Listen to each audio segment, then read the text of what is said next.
오늘 우리 주신 하나님의 말씀 사무엘상 15장 34절에서 16장 13절까지 말씀입니다. 한 절씩 교독하겠습니다. 이에 사무엘은 라마로 가고 사울 기브와 자기의 집으로 올라가니라. 사무엘이 죽는 날까지 사울을 다시 가서 보지 아니하였으니 이는 그가 사울을 위하여 슬퍼함이었고 여호와께서는 사울을 이스라엘 왕으로 삼으신 것을 후회하셨더라. 여호와께서 사무엘에게 이르시되 내가 이미 사울을 버려 이스라엘 왕이 되지 못하게 하였거늘 내가 그를 위하여 언제까지 슬퍼하겠느냐. 너는 뿔에 기름을 채워 가지고 가라. 내가 너를 베들레헴 사람 이새에게로 보내리니 이는 내가 그의 아들 중에서 한 왕을 보았느니라 하시는지라. 사무엘이 이르되 내가 어찌 갈 수 있으리까. 사울이 들으면 나를 죽이리이다 하니 여호와께서 이르시되 너는 암송아지를 끌고 가서 말하기를 내가 여호와께 제사를 드리러 왔다 하고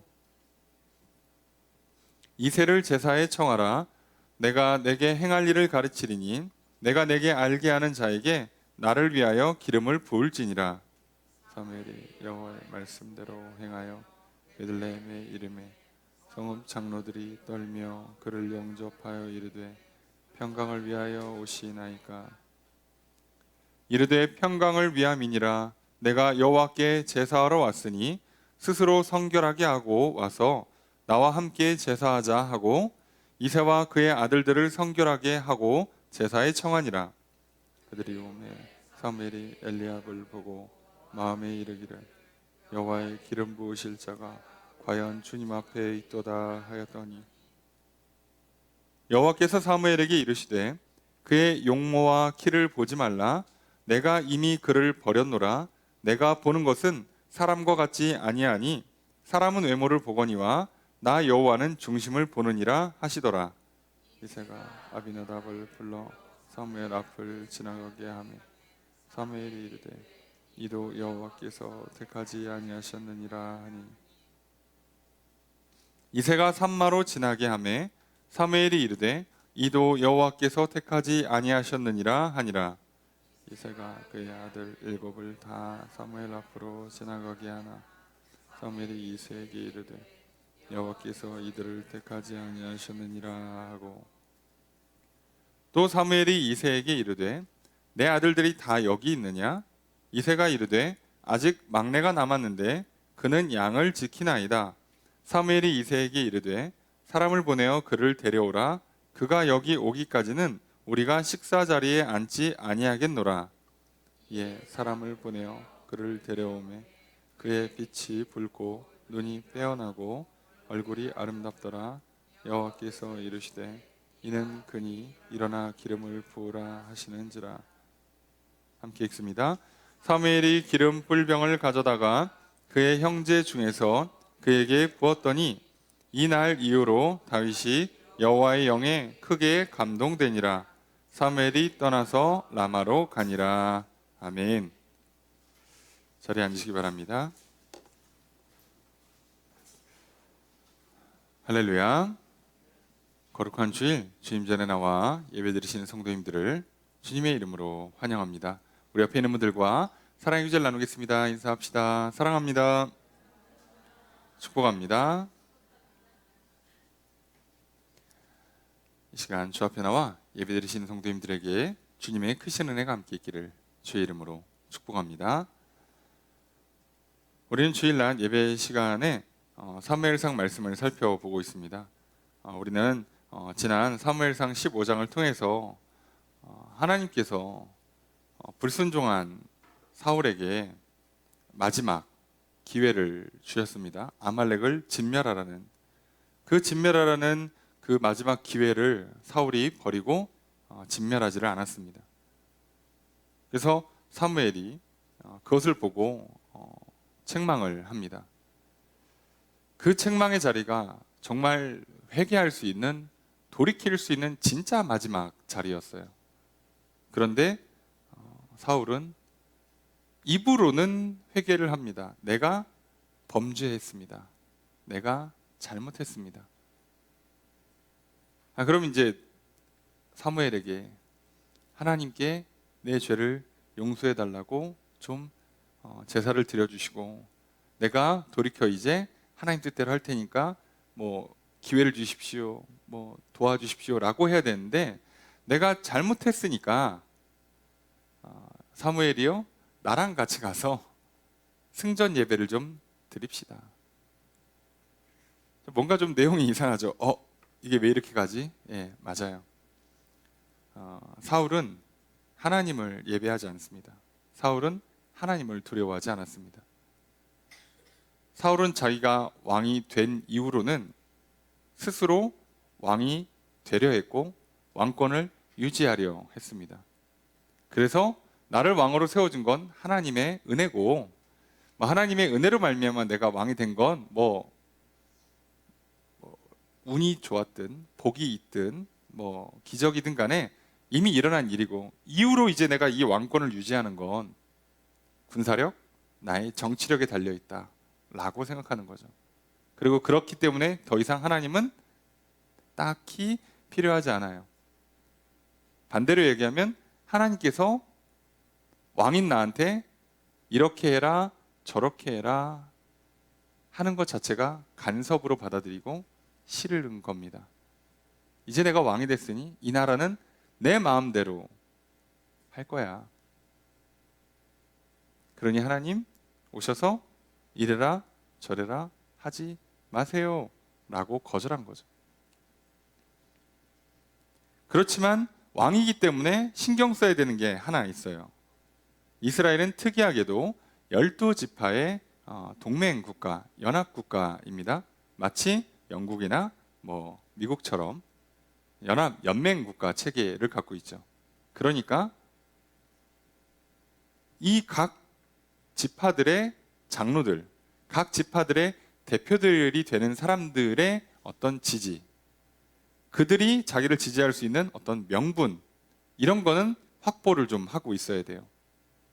그래서 하나님을 믿든 안 믿든 좋든 싫든 예배를 드려야 되고, 선지자가 와서 나를 지지해 줘야 되고, 그래서 이 승전, 이 전쟁이 나의 승리지만, 사울 입장에서는 내 승리지만, 그래도 12지파의 대표들 앞에서는 이것은 하나님께서 이스라엘에게 승리를 주신 것이요, 그것은 여호와 하나님이 나 사울을 왕으로 인정하신다는 일종의 증거가 돼야 되기 때문에 사무엘이 와서 예배를 드려줘야 돼요. 그런데 그 사무엘이 돌아가겠다고 하니까 바짓가랑이를 붙잡고 같이 좀 갑시다, 내가 잘못했습니다, 한 번만 봐주세요 라고 하는 거죠. 여러분, 우리는 지난 시간에도 나눴지만 말뿐인 예배, 말뿐인 회개는요, 하나님이 받으시는 회개가 아니에요. 아이들이 부모님에게 잘못했다고 하는 건 잘못을 인정하고 다시는 잘못하지 않겠다는 게 아니라 그냥 잔소리 듣기 싫고 매 맞기 싫고 용돈 끊기기 싫고 핸드폰 뺏기기 싫다는 뜻이에요. 그냥 그게 싫은 거지 하나님께 돌아가겠다는 뜻이 아니에요. 하나님 말을 듣겠다는 게 아니었습니다. 그것도 하나님은 정확히 아시죠. 그걸 벌써 몇 번이나 기회를 주셨는데 이젠 안 됩니다. 우리에게 항상 무서운 건 이거죠. 하나님은 참으로 많은 기회를 주세요. 지금 사울에게 23년이라는 시간 동안을 참아주셨고 기다려주셨고 기회를 주셨는데, 문제는 언제 하나님의 은혜가 멈출지를 모른다는 거죠. 이렇게 긴 시간 동안 은혜를 베풀어 주시는 분임에도 불구하고, 기다려주시고 참아주시는 분임에도 불구하고 그분이 정하신 때가 되면 더 이상 참지 않으세요. 그때는 진짜로 왕권을 폐위시킵니다. 이제부터 하나님 입장에서는 사울은 나의 왕이, 나의 종이 아니에요. 자, 그래서 오늘 우리들도 항상 그게 참 좋은 기회, 무한히 우리에게 참아주시고 기다려주시고 회개할 수 있도록, 돌이킬 수 있도록, 그리고 생명과 복을 누릴 수 있도록 계속해서 기회를 주시고 은혜를 베풀어 주시는데, 문제는 이게 영원히 보장되는 게 아니라 언젠간 끝나요. 정말 최악은 그게 오늘일 수도 있어요. 그래서 우리는 참 평안하면서도 살짝 긴장을 좀 하고 살아야죠. 다행이다, 내가 오늘 예배를 나올 수 있고, 내가 오늘 하나님 예배할 수 있고 말씀을 들을 수 있는 건 참 다행인데 긴장을 해야죠. 오늘 이 기회를 놓치면 다음 주는 보장돼 있는 건 아니에요. 저 아직 젊으니까 오늘 밤이라도 주님은 오실 수 있는 거죠. 그런 사울 앞에 사무엘이 같이 가주기로 결정합니다. 왜 갑자기 마음이 바뀌었나 싶은데 가서 사무엘은 여호와 앞에서 아말렉 왕 아각을 쪼개서 죽여버립니다. 그것으로 하나님께서 원하시는 진정한 예배, 아말렉을 진멸하라는 예배를 드리죠. 사무엘이 사울과 잠시 잠깐 동행했던 것은 사울 앞에서 행하거나 백성들 앞에서 행한 게 아니라 여호와 앞에서 행한 거예요. 우리가 오늘 이 땅에 잠시 잠깐 삽니다. 100년 참 길어 보이지만 잠시 잠깐이에요. 오늘 이 자리에 딱 앉아서 보면 분명히 지난주에도 여기 앉아 있었겠죠. 특별한 일 없으신 분들은. 그렇죠? 무슨 차이가 있습니까? 하면 일주일 지나는 거예요. 다음 주 추수감사주일이고 그거 지나면 대림절 오고 성탄 오고 하면 그냥 올해 끝나요. 자, 하면 끝났어요. 그렇게 끝나고 2023년이 시작되잖아요. 그럼 코로나가 3년이 된 거예요. 시간이요. 생각보다 빨리 갑니다. 우리가 이 땅에 사는 동안에 잠시 잠깐 이 기간 동안에 사람들과 함께 살아야 되고 이 사람들 앞에서 어느 정도는 예의도 갖춰야 되고 문화적으로 동화가 되기도 해야 되고 땅을 디디며 살아야 되고 함께 어울려 살아야 되기 때문에 맞춰주기도 하고 그저 이렇게 적응하면서 사는 것처럼 보이지만 우리는 적응할 뿐이지 여기서 나그네로 사는 거라고 말씀드렸잖아요. 우린 여기서 정착하는 게 아니에요. 그래서 우리는요 사람들 앞에 살고 내가 어떤 일 앞에 사는 게 아니라 여호와 앞에 사는 겁니다. 잠시 잠깐 있는 거예요. 여러분 안타깝지만요 내 배우자조차도 내 부모와 자녀조차도요 이 땅에 있는 동안에 잠시 잠깐 함께 하는 것 뿐이에요. 누가 나랑 영원히 갑니까? 그래서 우리는요 여호와 앞에서 행하는 거예요. 그분이 허락하신 관계만 우리에게 주어질 수 있는 거잖아요. 그분이 허락한 연수만 우리가 이 땅에 살다 가는 거예요. 그래서 사무엘은요 잠시 잠깐 사울과 동행합니다. 사울이 좋아서 사울을 기대를 걸어서 또 왕이니까 어쩔 수 없어서가 아니라 하나님을 예배하기 위해서 여호와 앞에서 하나님께서 말씀하신 그 아말렉을 진멸하라는 그 사명을 사울이 완수하지 못한 그 사명을 자신이 가서 그 짐승들 다 쪼개서 제사드리고 아말렉 왕까지 죽여서 하나님께 예배드리기 위해서 사울과 잠시 잠깐 동행하는 거예요. 여러분 학교 잠시 잠깐입니다. 영원히 안 다녀요. 직장 영원히 안 다닙니다. 왜 우리가 거기서 잠시 잠깐 동행을 할까요? 하나님 앞에서 행하기 위해서, 예배하기 위해서, 복음을 전하고 생명을 누리고 생명의 풍성함을 전해주기 위해서 잠시 잠깐 지나는 거죠. 우리가 여호와 앞에서 행하지 않으면요 우리는 시야를 잃고 그게 전부인 줄 알아요. 어린 아이들이 실수하는 게 뭐예요? 학교의 생활이 전부인 줄 알아요. 나는 지금 초등학교 때 잘 나가야 돼. 중학교 때 잘 나가야 돼. 고등학교 때 잘 나가야 돼. 대학교 때 잘 나가야죠. 잘 나가시면 어떻게 되냐면 이제 진정 잘 나가야 되는 이제 졸업 후 취업과 앞으로 이제 인생을 시작해야 되는 20대 후반, 30대부터 막 힘을 얻어야 되는데 이미 힘이 다 빠졌어. 너무 많이 잘 나갔어. 못 나가 이제. 그런 문제가 생기죠. 진짜로 생기죠. 제일 잘 나가시는 우리 일진들 이제 뭘 해보려고 그러면 벌써 브레이크가 걸리죠. 20대부터 걸리죠. 공무원 됩니까? 취업이 됩니까? 그 어려운 막 연예인들 데뷔하려고 해서 데뷔까지 성공했더니 끌어내리죠. 너 옛날에 사람 때렸다며. 이게 우리 현실이죠. 우리가 지혜롭게만 생각해도 우리 인생의 절정은요 60대에 오는 게 맞아요. 3분의 2 지점에 와야죠. 100세 인생에서 인생의 정점이 60에 와야 돼요. 60이면 벌써 무릎이 시리고 허리가 굽는 거 아닙니까? 무슨 소리예요? 여러분 그때 절정이 오게끔 준비를 하셔야죠. 지금도 공부하시고 지금도 운동하시고 지금도 기도로서 하나님의 뜻을 묻고 달려가야죠. 뭘 60이면 벌써 쉴 생각하십니까?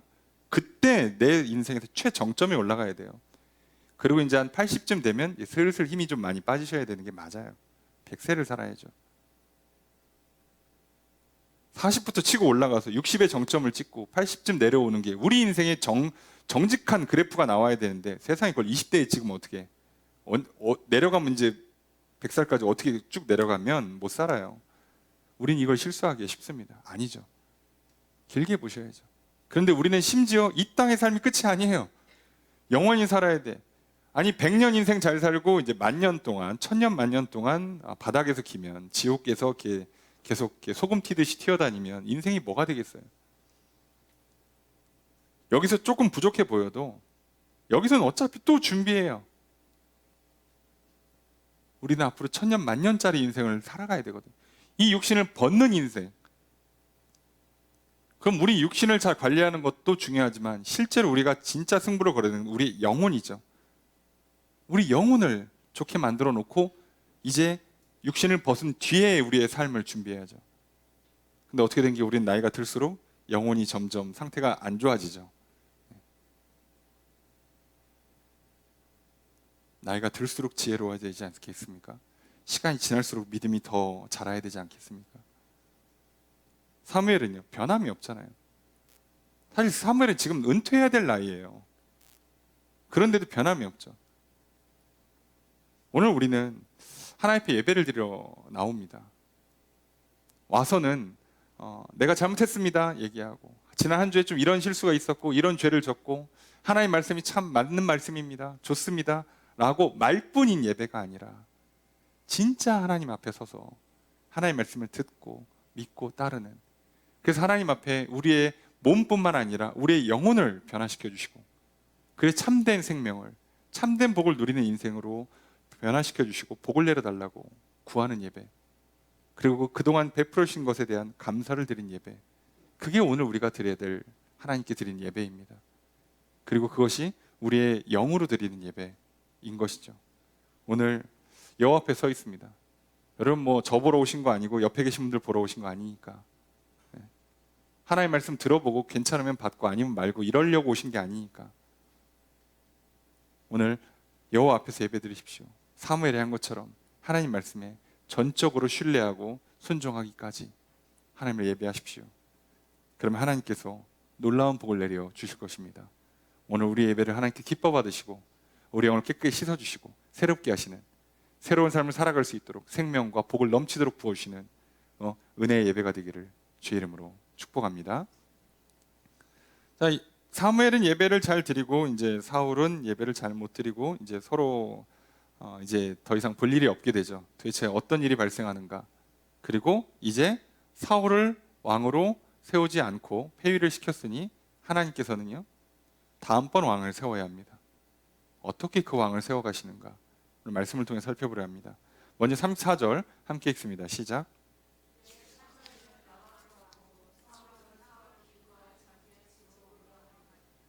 자, 사무엘은 자기가 이제 그 제사장으로 사역하고 있는 라마로 가고요. 사울은 이제 기브아 출신인데 사울 기브아라고 그냥 그 당시 지명이 다 거기서 거기니까 안 헷갈리게 이름을 붙여요. 그러니까 자기 집으로 가는 거죠. 자, 뭐 일 끝났으니까 자기 집으로 가는 건 서로 맞는 건데 굳이 이걸 쓴 건 이제 서로 다른 길을 갔다는 얘기예요. 그래서 결과적으로 어떻게 되느냐? 35절 읽습니다. 시작.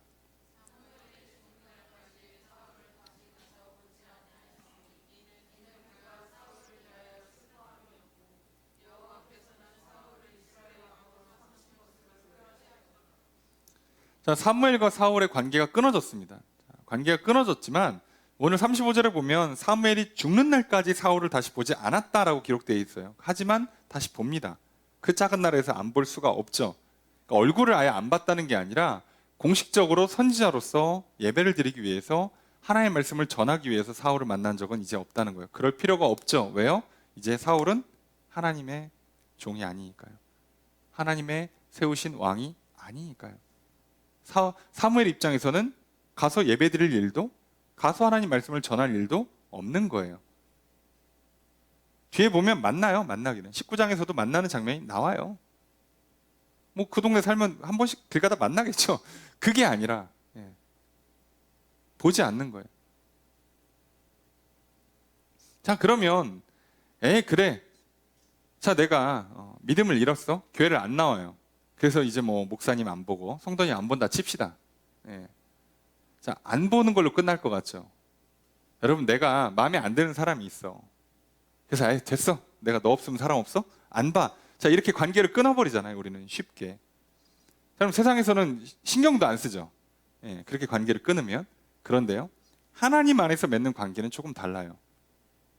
하나님과의 관계, 그리고 하나님 안에서 맺는 형제자매, 또는 뭐 성도 간에, 그리고 뭐 목회자와 성도 간에, 또는 성도와 성도 사이의 관계는 좀 달라요. 이런 문제가 생겨요. 오늘 보니까 사무엘이 사울을 보질 않는데 그가 사울을 위해서 슬퍼하고 있습니다. 슬퍼함이었고가 아니라 한 번 슬퍼했다가 아니라 계속 슬퍼하고 있어요.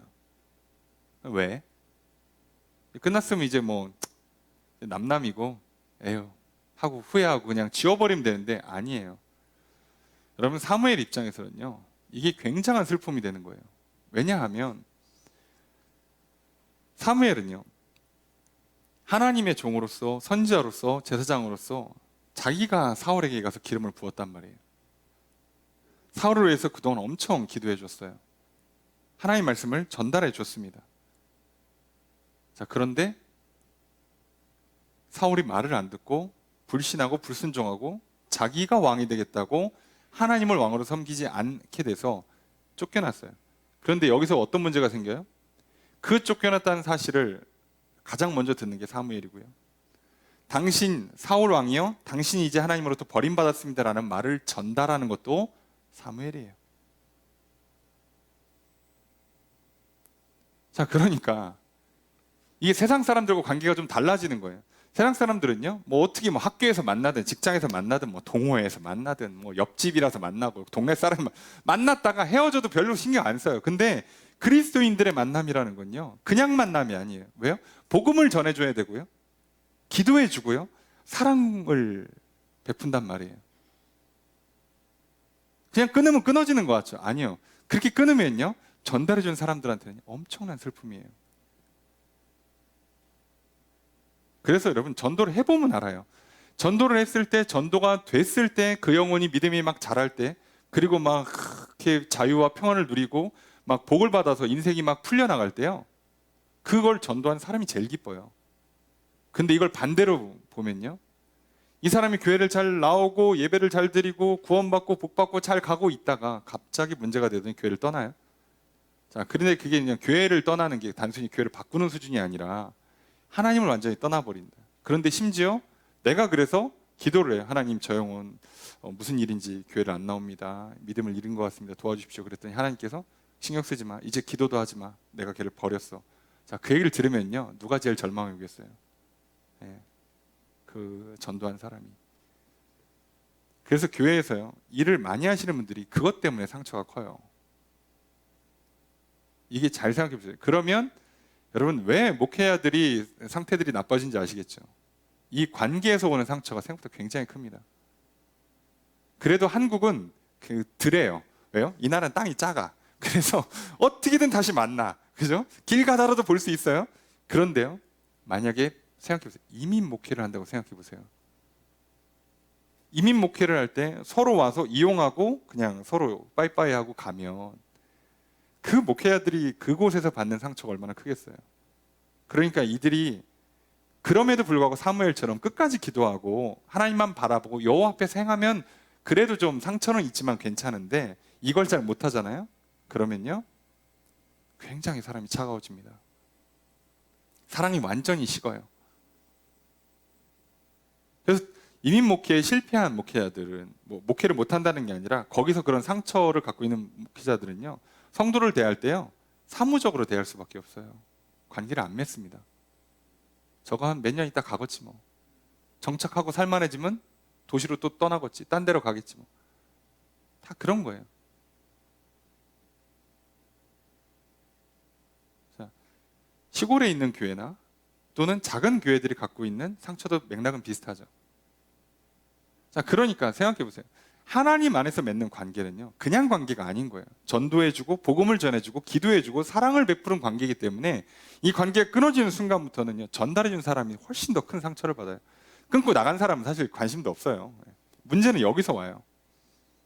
자, 그럼 이걸 반대로 해석해 봅시다. 내가 믿음을 잃는 건, 내가 하나님 말씀에 불순종하는 건요, 나야 그냥 아무 생각 없이 그냥 사단의 거짓에 속아서 유혹에 넘어가서 욕망에 취해가지고 아싸 좋다 그러고 지금 정신 놓고 사는데, 그때 가장 상처를 받고 슬퍼하는 사람은요, 날 위해 기도해 주는 사람이에요.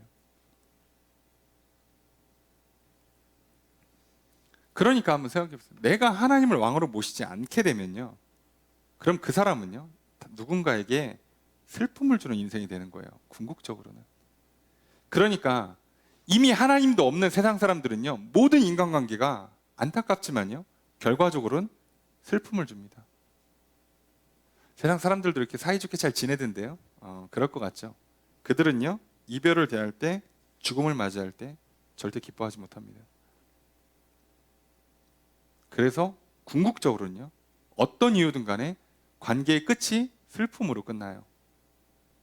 그런데 하나님 안에 있을 때는요, 우리가 이 땅에서 뭐 진짜 멀리 이민을 가거나 또는 죽음을 맞이해도 우리에게는 소망이 있기 때문에 슬프지 않아요. 그래서 우리의 관계는요, 관계의 끝이 슬픔이 아니라 기쁨이 돼요. 그러니 우리가 인간관계에서 기쁨을 누리고 싶다, 그러면 하나님 안에서 관계를 누려야 되는 거예요. 그러려면 다른 건 다 모르겠고 우선 내가 하나님 왕으로 섬기고 믿고 순종하면서 사는 것밖에 없어요. 그래야 궁극적으로는 기쁨이 되는 거죠. 여러분, 내가 다른 사람에게 기쁨이 된다, 내가 뭐 부모에게 효도한다, 그 일체 비결이 뭐겠어요? 내가 하나님을 왕으로 모시고 내가 하나님 말씀을 듣고 믿고 잘 따르는 게, 그게 최고인 거예요. 여러분, 뭐 옆에 사람한테 뭐 이렇게 립 서비스 잘하고 뭐 일 잘해주고 뭐 부모한테 뭐 용돈 잘 드리고, 여러분 그래도요, 관계의 끝이 슬픔이에요. 자녀가요, 부모한테 그렇게 잘했다 칩시다. 근데 이제 결혼해서 분가했어요. 슬퍼요. 놀랍지 않습니까? 기쁠 것 같죠? 슬퍼요. 이상하죠? 슬퍼요. 에이, 뭐 부모님들은 자녀가 분가가지고 결혼 잘하고 이렇게 그 자식 잘 낳고 오손도손 잘 살면 행복할 것 같죠? 슬퍼요. 그런데도 슬픈데, 심지어 했는데 뭐 부부관계가 안 좋더라, 가정에 무슨 뭐 문제가 생겼더라, 뭐 자녀가 손자가 뭐 일이 생겼더라, 엄청 슬퍼요. 여러분들, 왜 인간사에 궁극적인 의미에서의 기쁨이, 평안이 안 생기는지 아시겠습니까? 안 나와요. 이건 하나님이 허락한 적이 없어요. 사무엘과 사울도 이렇게 슬픔으로 끝난다니까, 관계가. 이게 문제인 거예요. 그럼 이걸 반대로 생각해 봅시다. 사울이 자기가 스스로 왕이 되겠다 그러고, 내가 하나님 말씀을 따르지 않겠다고, 내 마음대로 살겠다, 내 생각이 무조건 옳다, 내 뜻대로 할 거다 고집부리고, 내 기분이 가장 중요하니까 내 감정대로 치우쳐 살겠다고 하면, 그렇게 세상 사람들처럼 또는 뭐 세상 사람들이 마치 왕처럼 살아가면요, 그러면 모든 관계에서 다 슬픔을 전달할 수밖에 없는 인생이 되는 겁니다. 그럼 이 사람들은 왜 슬프겠어요? 내가 저거를 낳고 미역국을 먹었네부터 시작해서 그죠? 내가 저 인간한테 저것도 모르고 내가 그동안 친구랑 지냈어, 저 배신자. 내가 저 인간한테 그동안 저렇게 쓴 시간이 아깝다. 내가 저 인간한테 돈을 얼마를 썼는데, 내가 저걸 편들어줬는데, 그때 지지해줬는데, 믿어줬는데 나한테 이럴 수 있어? 참 좋긴 좋았는데 이제는 볼 수 없어? 무조건 슬픔으로 끝나게 되는, 안타깝죠. 사울과 같은 인생을 살면 자신이 망하는 건 두 번째 문제고요, 자신을 심지어 사랑해 준 사람, 자신을 위해서 복음을 전해주고 기도까지 해준 사람을 슬프게 만드는 인생이 되고 마는 거예요. 그런데 이걸 반대로 해본다고 생각해 봅시다. 이 반대의 좋은 예 중에 하나가 다윗이니까, 반대로 하면 어떻게 될까요? 하나님을 왕으로 모시는 인생, 하나님 말씀을 듣고 하나님 말씀이 옳고 하나님 말씀을 따르겠다고 결단하고 하나님 말씀을 좋아하는 인생을 살면, 그러면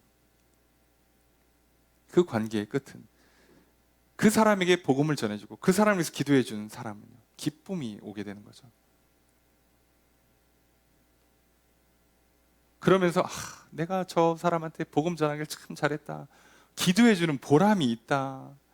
심지어 그 사람이 막 나한테 고맙다고도 하고 막 나중에는 막 선물도 갖다 주고 뭐 은혜를 보답해요. 더 기쁘죠. 안 해도 기쁜데 해주면 더 기뻐요. 그냥 존재 자체가 기쁨이 되는 거예요. 놀랍지 않습니까? 사무엘은요, 사울 자기 죽기 전까지 다윗을 보면서 기쁨이 끊이질 않는 거예요. 끝까지 하나님을 섬기는구나, 결국은 잘 될 것이다. 그 소망 때문에, 그 믿음 때문에, 그 사랑 때문에 기쁨이 끊이질 않아요. 사실 다윗 살아생전에 사무엘한테 잘해줄 수가 없어요. 왜요? 저기 도망다니는 중에 사무엘을 돌아가셨거든. 그러니까 뭘 보답할 길이 없어. 내가 왕이 된 걸 아직 사무엘은 못 봤어요. 그런데도 불구하고 사무엘은요 다윗을 보면서 기뻐하다 가는 거예요. 그게 믿음의 관계의 가장 큰 복 중에 하나입니다. 정작 옆에 사람이 나한테 뭘 잘 안 해줘도요, 이 사람의 존재하는 것 자체가 내 기쁨이 되는 거예요. 그러니까 공동체가 나한테 뭘 특별히 안 해줘도, 교회가 특별히 나한테 무슨 혜택을 주지 않아도 그냥 존재 자체가 기쁜 거예요. 하나님을 잘 믿으면, 하나님을 왕으로 잘 섬기면, 하나님의 뜻을 따르기 시작하면 그런 놀라운 일이 생겨요. 자, 그러니 여러분, 부디 사울처럼 왕이 되려 하지 마십시오. 내 생각, 내 고집, 의지, 내 감정에 치우쳐 살지 마십시오. 그러면 결론은 자기 인생 망하는 건 나중 문제고, 자기를 사랑해준 사람조차도 슬프게 만드는 안타까운 인생이 될 겁니다. 하지만 반대로 하시면, 정말 하나님을 왕으로 모시고 하나님 말씀이 좋고 하나님 말씀을 따르겠다 결단하시고 하나님 말씀을 기뻐하며 살아가시면, 나를 사랑하는 사람들에게는 기쁨으로 보답하는 인생이 될 것입니다. 그렇게 살아가시기를 주의 이름으로 축복합니다. 자, 그런데 사울의 문제는 여기서 끝나는 게 아니에요. 두 번째 문제가 생기죠. 뒤에 보니까 여호와께서는 사울을 이스라엘 왕으로 삼으신 것을 후회하셨더라. 자, 여기서 끝이 아니에요. 그죠? 하나님과 관계도 문제가 생기는 거죠. 하나님께서 후회한다는 내용은 지난번에 설명드렸습니다. 하나님 전지전능하신 분이 아이고 내가 사울을 잘못 골랐네가 아니라, 하나님의 후회는요, 후회한다의 원뜻이 뭐라고요? 생각을 바꾼다예요. 우리도 후회가 뭐예요? 처음에는 좋은 줄 알았어, 잘 되는 줄 알았는데 나중에 뭐가 잘 안 됐네? 그거 하지 말걸. 생각을 바뀌는 거죠. 생각이 바꾼단 말이에요. 그때 오는 게 후회거든요. 그래서 내가 생각을 바꿔. 내가 생각 안 바꾸면 후회 안 해요. 뭐 일이 망가졌어도 나는 여전히 이게 잘했다고 생각하는 사람들은 후회 안 해요. 그러니까 생각이 바뀌었을 때 후회하는 건데, 하나님께서도 이제 생각을 바꾸는 거예요. 사울을 왕으로 세우고 많은 그 계약을 기반으로 해서, 나는 너를 왕으로 세우고 너는 나를 잘 왕으로 섬겨서 이제 너가 이제 이 땅에서 왕 노릇하면서 이제 내가 꿈꾸는 하나님 나라, 내가 꿈꾸는 나의 이스라엘 나라를 잘 통치해 주렴 해서, 이제 하나님은 계획이 있을 거 아니에요. 이제 사울을 이렇게 해서 이렇게 하고, 전쟁은 이렇게 치르고, 그 나라 뭐 이렇게 해서 땅은 좀 키우고, 뭐 나라가 부강하게 만들고, 자 이렇게 뭐 무역도 하게 만들고, 다 계획을 하셨는데 사울이 계약을 위반하는 바람에 계약이 파기돼요. 하나님은요 이제 후회합니다. 그걸 괜히 준비했어. 내가 그러려고 저기다 지금 다 준비하고 있는데 그거 괜히 했네. 후회하신다고요.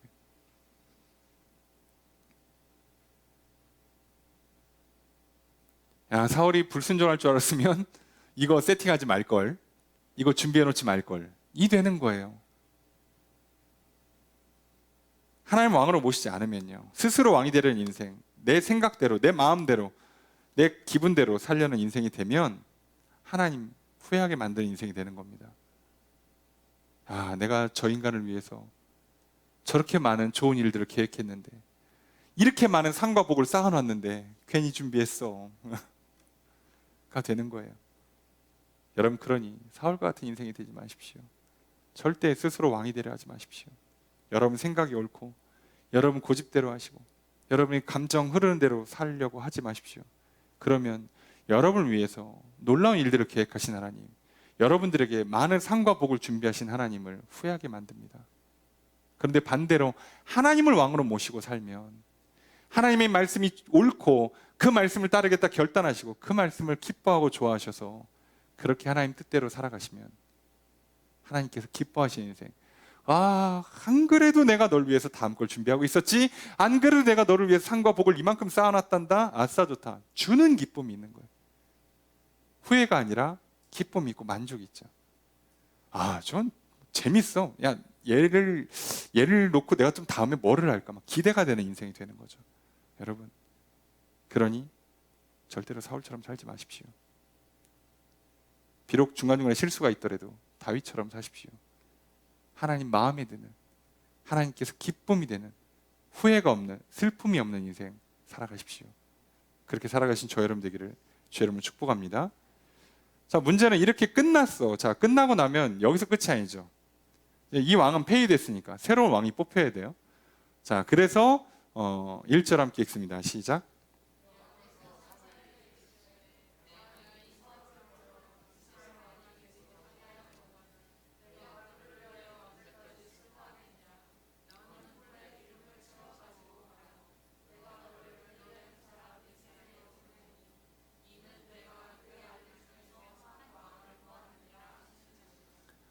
여호와께서 사무엘에게 말씀하십니다. 내가 이미 버렸어.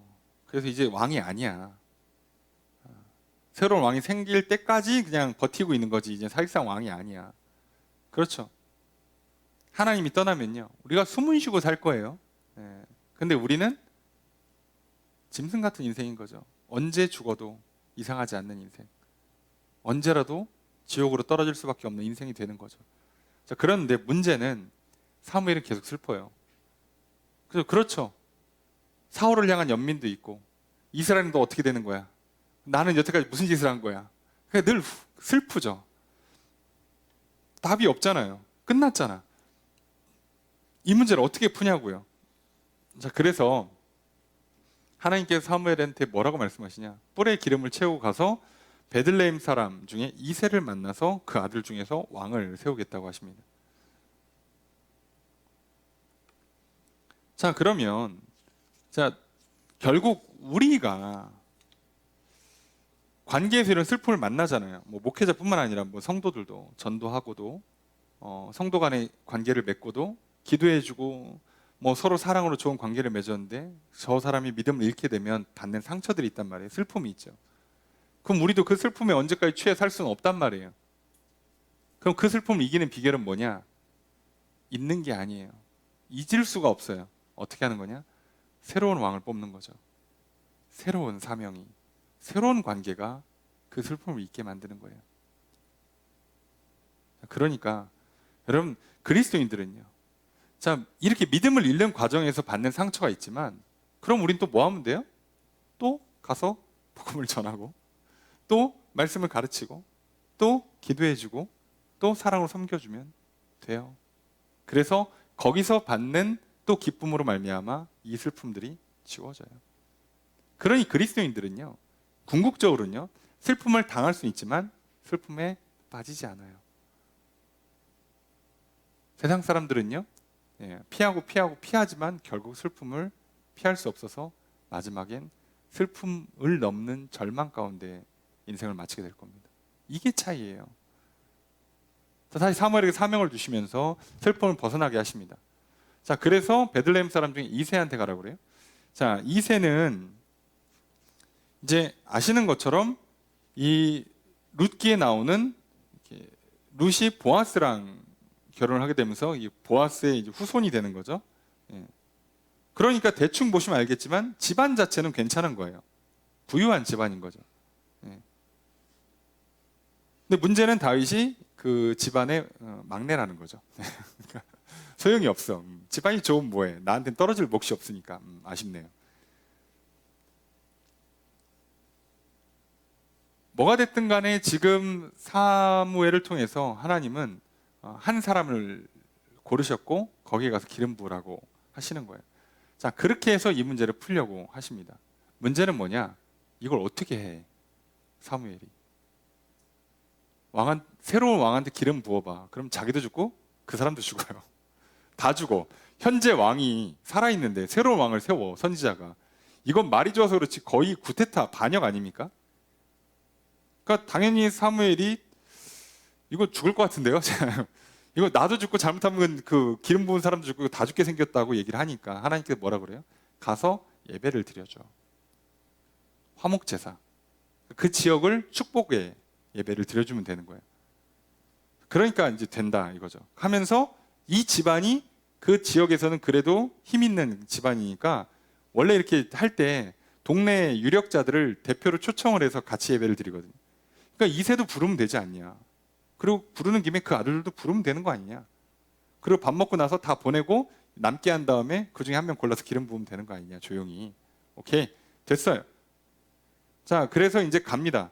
그런데 역시나 하나님 하시는 일은 똑같아요. 패턴이. 3절 함께 읽습니다. 시작.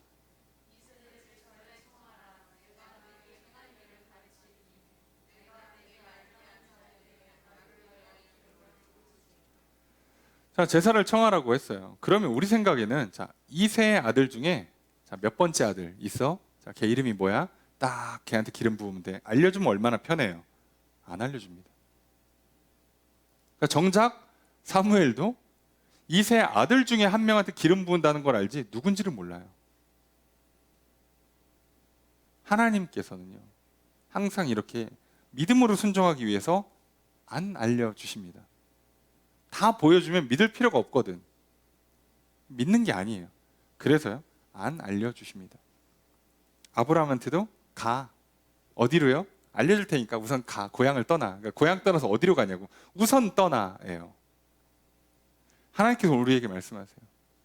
하나님, 내가 저기 뭐 학교는 어디로 가고 졸업은 어떻게 하고 취업은 어떻게 하고 누구를 만나고 뭐 가정은 어떻게 꾸리고 뭐 안 알려주실 거예요.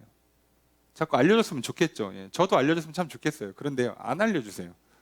하나님, 뭐 올해는 어떤 일이 일어납니까? 목회할 때 뭘 준비하면 좋겠습니까? 행사는 어떻게 합니까? 안 알려주세요. 아, 저 언제 죽습니까? 죽기 전까지 그 미리미리 좀 계획 좀 하고 딱 이렇게 행복하게 살다가 갈랍니다. 안 알려줘요. 왜요? 믿음으로 살아라고. 가면 가서 알려주겠대요. 가면 그때 알려주겠다는 겁니다. 여러분, 그러니까 하나님 믿으십시오. 두려워하지 마십시오. 지금 사무엘 입장에서 사실 또 목숨 걸고 일해야 되거든요. 예? 늘 두렵죠. 여러분 생각해 보세요. 학교를 가고 졸업을 하고 취업을 하고 사람을 만나고 새로운 일을 도전하는 거 무섭죠. 망할 수도 있죠. 관계가 깨질 수도 있죠. 건강을 상할 수도 있죠. 두렵죠. 다칠 수도 있고 죽을 수 있는 거예요. 두렵죠. 하지만요. 하나님 말씀을 따라가십시오. 그러면 그것이 가장 안전합니다. 세상 사람들이 야 요즘 이게 잘 돼, 이거 잘 나가, 여기다 투자해, 여기다가 이쪽으로 진로를 하고 이런 스타일의 사람들을 만나. 요즘은 이런 게 좋대. 예. 그렇게 눈에 보이고 손에 잡히는 거 잡다가 인생 망하기 쉽습니다. 믿음으로 사십시오. 아브라함도 그 당시에는 좋은 동네에 살았던 거예요. 갈대아 우르는요, 그 지역에서는요 괜찮은 도시였어요. 그리고 가나안 지역은 그 당시 기준으로 하면 강가가 아닌 매진 곳이에요. 실제로 아브라함이 정착한 건 헤브론 산지입니다. 산지. 좋은 땅이 아니었다고요. 여러분, 오늘 우리가 자꾸 눈에 보이는 거, 좋은 거, 내 생각에 맞는 거, 습관에 익숙한 거, 내 감정의 흐름에 맞는 거 따라가지 마세요. 여러분, 우리가 건강을 위해서도 입에 좋은 게 아니라 몸에 좋은 걸 먹잖아요. 하나님께서 우리에게 생명을 주시고 복을 주는 걸 따라가야지. 눈에 보기 좋고 내 손에 느꼈을 때 이렇게 촉감이 좋고 내 이렇게 생각을 해보니까 뭔가 이렇게 이해가 좀 잘 되고 그걸 이렇게 따라가시면 안 되는 거예요. 자, 가라 하십니다. 그래서 사무엘이 어떻게 해요? 갑니다. 가서 청해요. 갔더니 정작 놀라는 건 베들레헴 사람들이에요. 왜 왔지? 잘못한 거 있나? 혼나나? 예, 무서워가지고. 그래서 뭐라 그래요? 평강을 위해서 오시는 겁니까? 예. 혹시 우리 뭐 잘못했습니까? 예, 그러니까 놀란 거예요. 갑자기 오니까. 그래서 사무엘이 평강을 위해서 왔다. 자, 니네 정결의식 하고 예배에 참석하러 와. 자, 올 때 이세도 불러. 그 아들도 좀 불러. 그러니까 너무 자연스럽게 그 화목 제사가 진행되는 거예요. 야, 선지자가 오셔서 우리 지역을 위해서 지역 대표들 다 불러다 놓고 예배드리고 축복해 준대. 좋다. 야, 그 집안의 아들들 다 불러. 축복기도 받는데. 그리고 다 온 거예요. 그냥 기분 좋게 온 거예요. 이게 사울한테 보고가 돼봐야 소용이 없는 보고예요. 사무엘이 그냥 사역 자기 일 하시나 보다. 놀랍지 않습니까? 사울이 망한 건 예배를 잘못 드려서고요.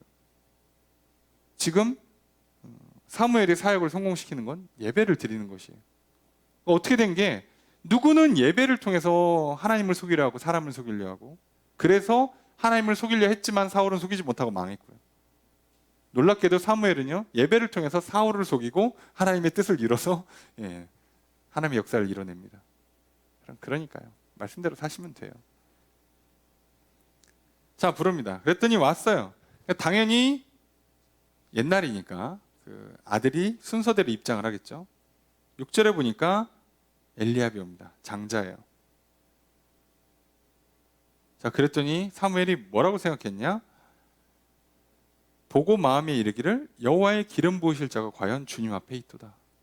오, 딱 봤는데 왕감이야. 외모가 이렇게 그 인상이 분위기가 왕이 돼도 전혀 손색이 없는 아주 훌륭한 모습을 보여준 거죠. 자, 그랬더니 여호와께서 뭐라고 말씀하시느냐? 7절 읽겠습니다. 시작.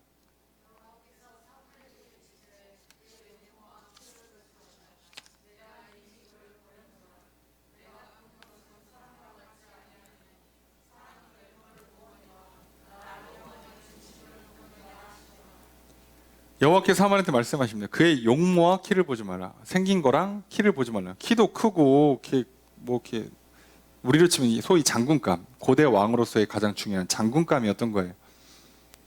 그러니까 보지 말라는 거예요. 내가 이미 그를 버렸다. 얘는 탈락이란 뜻이에요. 아니야. 내가 골라내는 그 사람이 아니라는 거예요. 내가 보는 것은 사람 같지 않다. 무슨 얘기예요? 사람 외모를 보지만 나는 중심을 본다. 그러니까 하나님은 누구를 왕으로 세우고 싶냐? 외모가 왕감인 사람을 왕으로 보는 게 아니라 그 안에 하나님을 왕으로 제대로 섬기는 사람, 그 중심, 그 영혼의 상태가 하나님을 제대로 믿고 제대로 왕으로 모시는 사람을 왕으로 세우겠다는 거예요.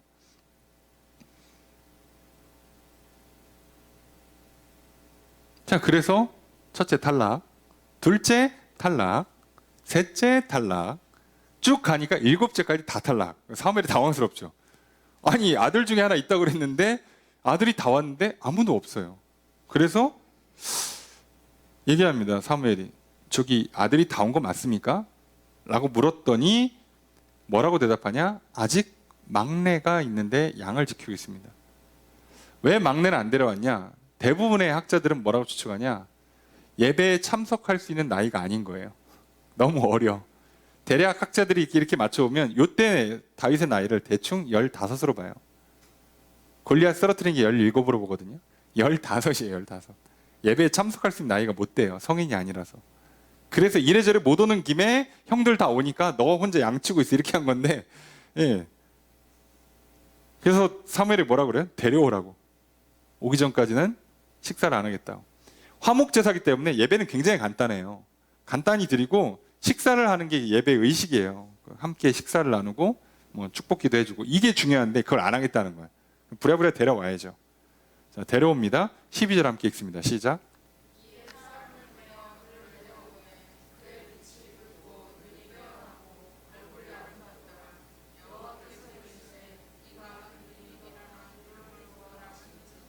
데려왔어요. 그랬더니 빛이 붉어요. 이 빛이 붉다는 걸 뭐라고 해석해야 되냐면 밖에서 일하니까 얼굴이 탔다, 이렇게 해석할 수도 있는데, 이거는 그 아이들이 갖고 있는 얼굴 홍조로 이해하시면 돼요. 이렇게 좀 서글프지만 나이가 들면 얼굴빛이 그냥 이렇게 대부분 이렇게 칙칙해요. 근데 어린애들은 조금만 이렇게 움직여도 이렇게 볼이 이렇게 빨개지잖아요. 이게, 그죠? 그걸 말하는 거야. 아직 어려가지고 아직 얼굴이 약간 얼굴에 혈색이 있는 거야, 소위. 우리는 피가 잘 안 통해가지고 벌써 이렇게 얼굴이 창백하잖아요. 화장하는 것도 있지만, 근데 아직 얘는 혈액순환이 잘 돼, 어려가지고. 그래서 얼굴이 홍조가 되는 거예요. 그 얘기를 하는 겁니다. 얼굴이 빛이 붉고 눈이 빼어나고. 눈이 빼어나다고 했는데 이건 진짜로 눈이 예쁘다는 뜻이에요. 우리가 이제 경험해서 알겠지만 마스크 쓰면 다 눈이 예쁘더라고요. 예. 이거는 그냥 눈이 예쁘다. 예. 눈이 예쁜 건 그냥 다 예쁜 거예요. 예. 뭐 딱히 눈이 이상하게 생기진 않았다. 이렇게 이해하시면 되고, 문제는 얼굴이 아름다워요. 잘생겼습니다. 아니 외모를 안 보신다며 하나님. 다윗 잘생겼어요. 안 보신다더니 잘생겼어. 예. 그러니까 하나님도 다윗이 잘생겨서 뽑은 게 아니다, 이 얘기를 하시는 거죠. 그러니까 사실 이세 집안이 다 잘생긴 거죠. 그 당시에 뭐 남자들 특별한 일 없으면 다 잘생겼겠지 뭐. 저도 잘생기고 여러분 다 잘생기시고 여러분 다 예쁘시고 할렐루야. 그런 거죠 뭐. 우리가 특별한 뭐 눈, 코, 입 다 달려 있고 뭐 어디 특별한 문제 없는데 다 잘생기고 예쁘신 거 아니겠습니까? 예, 그렇다는 뜻이에요. 예. 그러니까 그냥 기뻐하시면 됩니다. 왜요? 어차피 하나님은 외모를 보시지 않으시니까요. 네. 중심을 보시는데, 근데 그걸 보더니 15살짜리를 보더니 뭘 보셨길래 중심을 보시고 이 사람이라는 거예요. 15살이면 중학생 아닙니까? 우리 중학생은 지금 약간 중심을 잃고 지금 중심을 잃고 지금 시선을 제대로 이렇게 집중을 하지 못하고 계시는데, 이 중학생은 도대체 무슨 일이 있었길래 하나님께서 그 중심을 보시고 왕으로 기름을 부어요. 여러분, 하나님은요, 외모도 나이도 아무것도 안 봅니다. 상황, 환경, 조건 하나도 안 봅니다. 만약에 다윗이요, 그 중심이 안 좋았다. 여기서 중심이라고 얘기하는 건 외면의 반대말이에요. 그러니까 우리가 알고 있는 개념으로 내면이라고 하면 생각과 마음, 그리고 우리의 영을 말하는 거죠. 그러니까 그냥 큰 의미에서 영혼을 말하는 건데, 그 영혼의 상태가 굉장히 좋았다는 뜻이에요. 그런데 만약에 그래도 나름 그 유력한 그냥 집안은 괜찮아, 가난하지 않아요, 넉넉한 집안의 막내 아들이에요. 그러면요, 여러분, 그 영혼의 상태가 뭐 엄청 좋을 것 같지만 그렇지 않아요. 왜냐하면 이 가업을 내가 받지를 못하거든요. 둘째, 셋째면 가능성이라 했지. 혹시라도 형이 먼저 돌아가시면 나한테 오잖아, 순번이. 여덟째면 언제 와요? 오지도 않아요. 어차피 못 받을 거면 그냥 자식들이 한 세넷이었으면 n분의 1을 하고 장남이 절반 떼어가고 나머지 거 n분의 1을 하니까 혹시라도 뭐가 나와야 되는데, 아니 절반 떼어가고 7명에서 n분의 1을 하면 뭐가 남아요? 뭐가? 막내한테 옵니까? 형들이 주겠어요? 그랬는데도 다윗은요, 거기에 흔들리지 않았다는 뜻이에요. 그저 자기 일을 묵묵히 하고, 다윗이 했던 거 보면 그냥 수금을 치면서 찬양 부르고 시간 날 때마다, 그러다가 그 어린 나이에 늑대나 곰이나 사자가 오면 물맷돌 던지고 나무막대기 하나 들고 달려가갖고 내쫓고, 그 중학생이 뭐 겁이 없는 건지 목숨 걸고 싸웠어요. 양 한 마리 지키겠다고. 하나님 그 중심을 보신 거예요.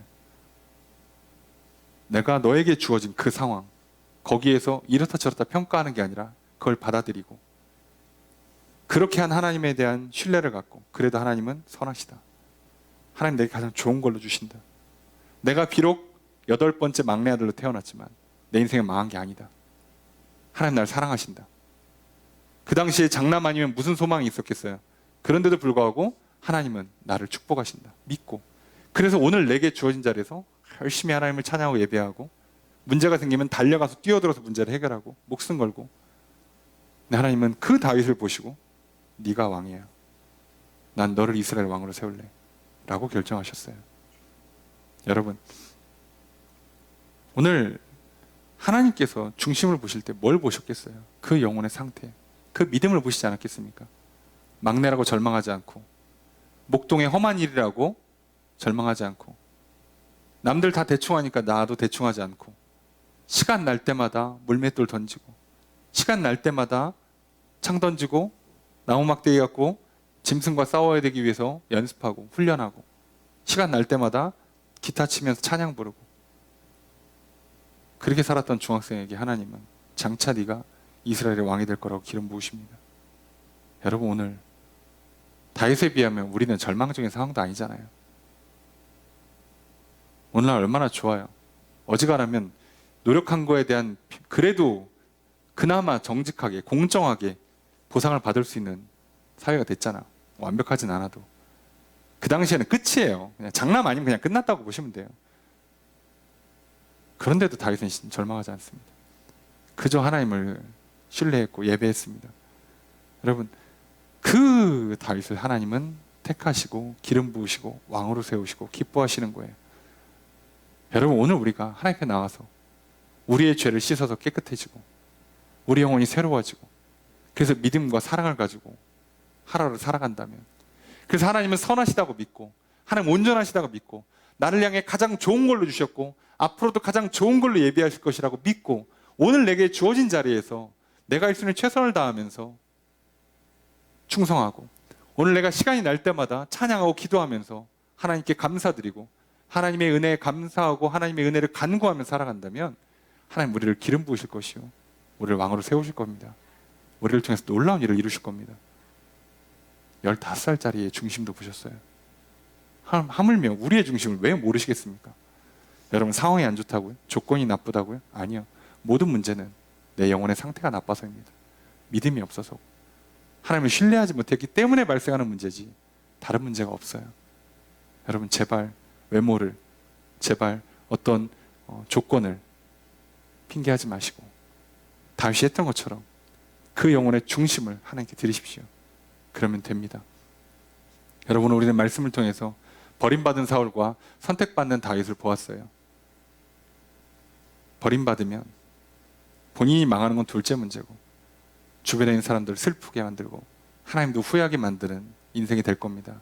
하지만 그 영혼이 바로 서서 하나님을 제대로 예배하고 주어진 상황에 충성하며 살아간다면 하나님은 택하시고 기름 부으시고 왕으로 세워주실 것입니다. 그래서 하나님 마음에 드는 사람, 하나님 기뻐하시는 사람이 될 것이요 주변에 있는 모든 사람들의 기쁨이 될 것이요 다윗이 왕으로 잘 섰기 때문에 이스라엘은 번성할 수 있었습니다. 오늘 내가 그렇게 되기를 소망합니다.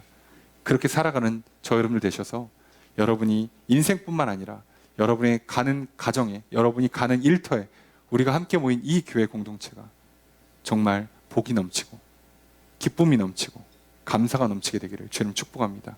그 다윗 같은 한 사람으로 살아가시는 이 한 주의 삶이 되기를 주님 축복합니다. 그렇게 살아갈 수 있도록 또다시 우리의 영혼의 상태를 점검하시고 우리의 영혼을 깨끗게 해주시기를, 우리를 새롭게 해주시기를, 늘 믿음이 충만하고 늘 사랑에 충만해서 살아가셔서 이 한 주도 또 왕으로 세움받는 인생, 왕같이 존귀한 인생 살아가시는 그런 일생 되기를 다시 한번 주의 이름으로 축복합니다.